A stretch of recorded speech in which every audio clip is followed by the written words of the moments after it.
Hello friends, Joe சமையல் இன்னைக்கு ஒரு ஹெல்த்தியான பீஸா தான் பார்க்க போகிறோம். அதாவது கோதுமை மாவு வச்சு. இந்த கோதுமை பீஸா வந்து ரொம்ப ஜங்க் ஃபுட்னு சொல்லுவாங்க. ஆனால் நம்ம ஹோம்மேடாக பண்ணால் அது வந்து ஹெல்த்தி ஃபுட் தான். ஏன்னா இது வந்து நம்ம கோதுமை மாவு, அப்புறம் வந்து பன்னீர் இந்த மாதிரி வச்சு பண்ண போகிறோம். இதுக்கு வந்து ஈஸ்ட் ஆக்டிவேட் பண்ணணும். ஒரு டீஸ்பூனில் வந்து கொஞ்சமாக வெதுவெதுப்பான வெந்நி சுகர் போட்டு நான் ஈஸ்ட் ஆக்டிவேட் பண்ணிவிட்டேன். ஒரு கப் அளவுக்கு கோதுமை மாவு எடுத்திருக்கேன். அது கூட கொஞ்சமாக உப்பு சேர்த்துக்கலாம். அந்த ஒரு டீஸ்பூன் ஒரு கப்புக்கு தேவையான அளவு உப்பு சேர்த்துக்கலாம். அப்புறம் ஒரு 2, 3 டீஸ்பூன் அளவுக்கு எண்ணெய் சேர்த்துக்கலாம். எண்ணெய் சேர்த்துட்டு நல்லா கலந்துக்கோங்க. கலந்துட்டு நம்ம ஈஸ்ட் நல்லா ஆக்டிவேட் ஆகிடுச்சு. இப்போ அந்த ஈஸ்ட் வாட்டர் வந்து சேர்த்து நல்லா பிசைஞ்சிக்கணும். சப்பாத்தி மாவு அளவுக்கு நல்லா பிசைஞ்சிக்கணும். நல்லா பிசைஞ்சிட்டு எண்ணெய் தடவை வச்சிட்டோம். இந்த மாதிரி ஒரு 1 ஹவர் கழித்து பார்த்தோன்னா நல்லா வந்து உப்பி வந்திருக்கும். இப்போ வந்து நான் வந்து பன்னீர் பீஸா பண்ண போகிறேன். அதனால் பன்னீர் எடுத்திருக்கேன்.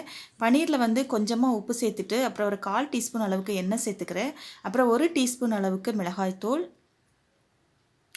1/2 டீஸ்பூன் அளவுக்கு கரம் மசாலா தூள், அப்புறம் ஒரு 1/2 டீஸ்பூனுக்கு இஞ்சி பூண்டு பேஸ்ட் அதெல்லாம் சேர்த்து நல்லா கலந்துக்கலாம்.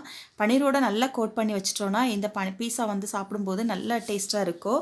அப்புறம் நல்லா கிறிஸ்பாக இருக்கணும் அப்படின்னு சொல்கிறதுக்காக கொஞ்சமாக எண்ணெய் சேர்த்துட்டு அதை ஒரு பேனில் லைட்டாக ஃப்ரை பண்ணிக்கலாம். இது வந்து ஒரு ஹோம்மேட் பீஸா. நல்லா நம்ம குழந்தைங்களுக்கு வந்து ஹெல்த்தியாக இந்த மாதிரி பண்ணி கொடுக்கலாம். பீஸா பிடிக்கும் அப்படின்னு கடையில் வாங்கி கொடுக்குறத விட இந்த மாதிரி பண்ணி கொடுக்கலாம். இதில் வந்து பன்னீர் இருக்குது, அப்புறம் வீட் ஃப்ளார் தான், அப்புறம் சீஸ் இதெல்லாம் ஹெல்த்தி தான். இல்லை அன்ஹெல்த்தியாக எந்த ஒரு இதுவும் இல்லை. இப்போ வந்து ஒரு ட்ரேயில் வந்து நான் பீஸா ட்ரேயில் நல்லா எண்ணெய் தடவிட்டு நல்லா அந்த பீஸா மாவை எடுத்து அதில் வந்து நல்லா ரவுண்ட் ஷேப்பில் பண்ணிக்கலாம். இந்த மாதிரி பண்ணிக்கோங்க. பண்ணிவிட்டு இது வந்து பீஸா ஸ்ப்ரெட்டு. ஆக்சுவலாக இது வந்து நான் சும்மா என்னென்னு பீஸாவுக்காக வாங்கினே தான். பட் இதோட டேஸ்ட் பார்த்திங்கன்னா நம்ம வீட்டில் நார்மலாக பண்ணுற தக்காளி சட்னி அந்த டேஸ்ட் தான் இருக்குது. வெங்காயம், தக்காளி, இஞ்சி பூண்டு போட்டு நம்ம தக்காளி சட்னி வைப்போம் இல்லையா, அந்த டேஸ்ட் தான் இதில் இருக்குது. ஆனால் அதை வீட்டிலே பண்ணிக்கலாம். இந்த மாதிரி வாங்கி வேஸ்ட் பண்ண வேண்டாம். அப்புறம் நம்ம பன்னீரை வந்து இந்த மாதிரி அரேஞ்ச் பண்ணிக்கலாம்.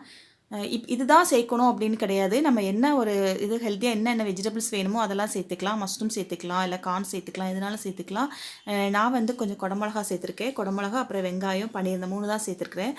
இப்போ வந்து இது வந்து ஆப்ஷனல் தான், என்கிட்ட இருக்குது, அதனால் யூஸ் பண்ணிக்கிறேன். ஆரிகானா இது நல்ல பீஸாவோட அந்த நல்ல ஒரு ஒரிஜினல் டேஸ்ட் கொடுக்கும், அந்த ஃப்ளேவர் கொடுக்கும். அதை கொஞ்சமாக சேர்த்துக்கலாம். அப்புறம் இது வந்து இட்டாலியன் சீசனிங், இதுவும் ஆப்ஷனல் தான். இது வந்து நம்ம ஒரு 90 ருபீஸ் இருக்கும். ரொம்ப நாள் வரும். ஃப்ரிட்ஜில் வந்து போட்டு வச்சுக்கிட்டோன்னா எப்பப்போ பீஸா பண்ணலாமோ அப்பப்போ பண்ணிக்கலாம். ரொம்ப நாளாக வந்து எங்கிட்ட இருந்துக்கிட்டு இருக்கு, 1 இயர் கிட்ட இருக்குது. அப்புறம் நம்ம மொசரல்லா சீஸ் அதை வந்து நல்லா துருவிக்கோங்க. நிறைய எவ்வளோ வேணுமோ அவ்வளோ போட்டுக்கோங்க. நிறைய பிடிக்கும் அப்படின்னா நிறையா சேர்த்துக்கோங்க. நான் கிட்ஸ்க்காக கொடுக்க போகிறேன், நான் நிறையா சேர்த்துருக்குறேன். இப்போ வந்து அவனை வந்து 10 மினிட்ஸ் ப்ரீ ஹீட் பண்ணிக்கலாம் 200 டிகிரிக்கு. என்னோட அவனில் வந்து பீஸாவுக்கு வந்து அதிலே கொடுத்துருக்கு 200 டிகிரி வந்து 15 to 25 மினிட்ஸ் வந்து என்னென்ன பண்ணணுமோ அது தனியாக கொடுத்துருக்கு. நான் பீஸா வந்து 25 மினிட்ஸ், நான் ஒரு 20 மினிட்ஸ் பேக் பண்ணேன். எனக்கு கரெக்டாக வந்துச்சு.